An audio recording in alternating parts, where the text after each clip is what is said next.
Our effort is to make India a great sporting nation. Dr. Batra, I hope that you and the Honorable Minister become the Jodi number one. I'm really privileged to be here.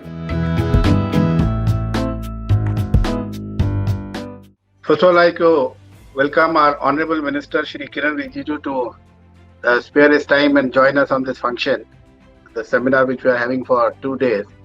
Just a few words about Honorable Minister. See, I have been actively involved with sports at national level since 2009, and I think maybe I've dealt with 6 sports ministers till now. It's not that I'm saying good or bad about anyone, but the good thing about our Honorable Minister Shri Kiran Rijiju is that whenever we meet him, he puts us so much at ease that it's always a pleasure communicating with him. He does not treat you like a president of an association, he treats you like a friend. And in discussions, I think whenever you leave or get up, you take one or two good things from him. And I think that's one of the reasons why you will see the sporting activity, everything improving from grassroots level. It's the pyramid structure which actually was missing in India. I would say the credit should go to him for creating that by starting our Khelo India games, youth games, university games. I think university games were dead maybe 30 years ago. The school games were dead maybe again 30, 40 years ago. He's revived everything. When I say the pyramid structure is actually started, and when Honorable Minister's vision that we should be in the top 10 in medals in 2028, and the way I see the athletes and the programs going up, I honestly don't have doubts why we should not aim and not try to be there in 2028 at the top 10 position in medal levels. So, Honorable Minister, thank you very much for your support, which always you are giving, and which we are so, I would say, it's a privilege and it's a good luck that you happen to be our minister and we are getting so much support from you. Thank you, Honorable Minister. I'd like to thank Prashant Kushwaha, Chair of our Olympic Education and Academies Committee, for taking this initiative at such short notice. So keep it up, Prashant. You're one of the younger lots in which we see the future of Olympic movement and Olympics in India. So we are the ones who have to retire in the next 5, 6, 7 years. And you are the young people who have to take control.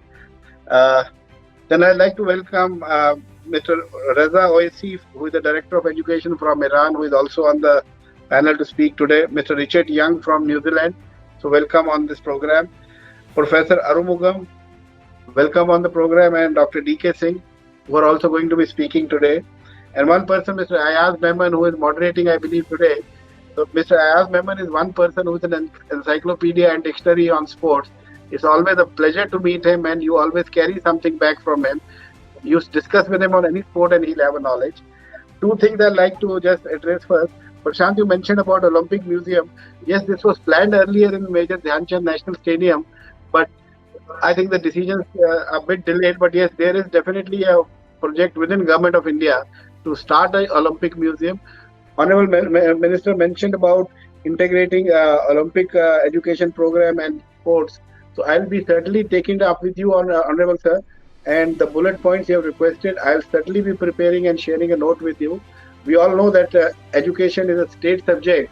So we'll have to make great efforts with the state governments also, that they should in some way get this into the program and the system to see how we take it up further. Honorable Sir, you requested about starting some sporting activity later in the year. We have lined up certain events, the ones which are not on physical contact and ones which is there some contact, but it all depends upon how the present pandemic carries on. So all those permissions will be based on all those things. I can tell you about one thing, that hockey national championships are being kept for either October, November or December, provided the situation at that time permits. So there are events which are lined up. So we'll see how it goes and how it comes.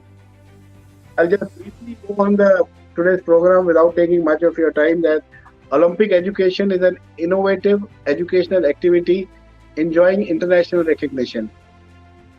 Today, Olympic education programs are implemented in many countries around the world, a trend that has been increasing in the past 10 to 15 years. Olympic education is mostly promoted through education at all levels. On a smaller scale, its practice is also extended to sports organizations, social institutions, and camps. The way in which it is integrated with education varies from country to country. but it is achieved in most cases through physical education, through other courses, but also as an autonomous course. For its implementation, special education resources have been developed in most countries. Training is provided to the teachers who implemented these programs, but no extensive formal evaluation has been performed. So I think we need to have some more evaluation levels happening. The organization that assisted in the implementation of Olympic education programs were mostly National Olympic Academies, which Prashant is now, we are going to have these academies enrolled in your panel. National Olympic Committees, that's us, and to a lesser extent, government agencies, non-governmental organizations, sports associations, sponsors, and social institutions. So we have to make a beginning in India, I'm talking about, in all these sectors and all these levels. The training and information of organizations that participate in the program implementation is considered an essential aspect. The creation of an Olympic education program at world level will help individual countries considerably to integrate in the best possible way Olympic education in their own system. That's what we are talking about, how to get it integrated at our school levels and other places. In conclusion, Olympic education programs are growing into an important activity with a strong impact on a range of permanent aspects of global education.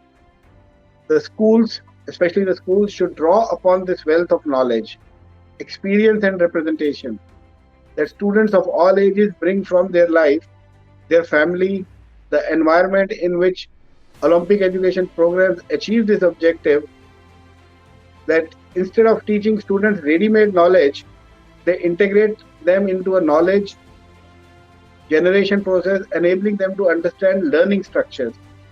Finding ways of integrating the innovations offered by Olympic education programs in education will require mobilization and extending institutional provisions to allow their inclusion in country's school system. And that's where Honorable Minister started and said that he will be listening to us and definitely hand-holding us. The government will handhold us to take it up at schools level at various places. So thank you, Honorable Minister, for giving us a heads up on this program. So we'll certainly be getting in touch with you in the times to come. So thank you very much from my side. And thank you, Honorable Minister, for joining us in this program today.